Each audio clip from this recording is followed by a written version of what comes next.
Hello guys, welcome to Revenge Races. My name is Om Pandey. Today's video is about ownership experience of Duke 390. Enjoy. Thank God that the brothers on the rise now. Endless celebrations all in my house. Levitating now, I'm super duper fly now. London boy, but DC where I reside now. Put the time in while you always yelling time out. And for critic, cause I know I'm coming with it. Welcome back guys. So far I have completed 5,000 kilometers on this bike and it has been really awesome. So we'll talk about everything one by one. So let's begin with the performance of this bike. If we talk about acceleration, the initial pickup is just insane. You just pull the throttle and look down at the speedometer and you will realize that you're already beyond 100 kmph. It just takes 5 seconds to reach 100 kilometers per hour. But the top end is slightly slower than RC390. It takes a lot of time beyond 150 kilometers per hour, and that is because of the lack of fairing on this bike. But that doesn't make it any less interesting than RC390.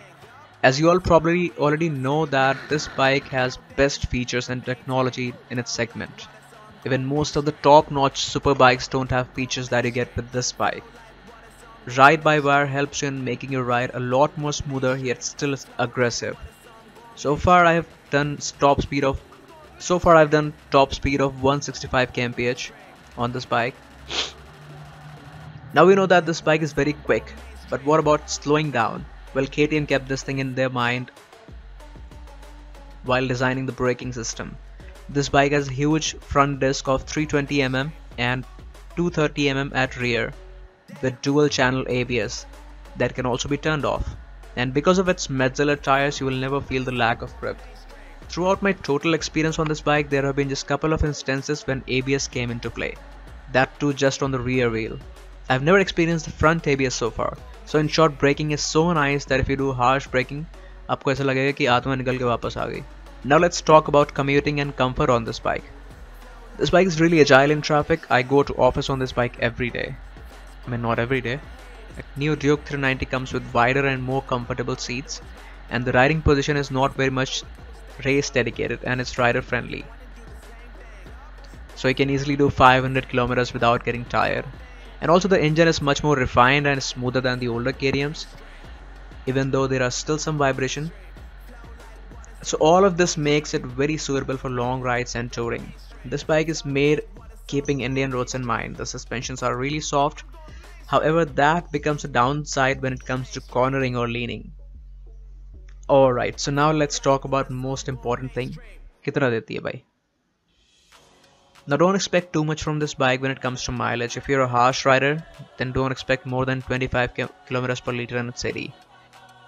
On the other hand, if you go for a long ride and you go at a moderate speed of 70 to 80 kilometers per hour, you can even reach 30 to 35 kilometers per liter.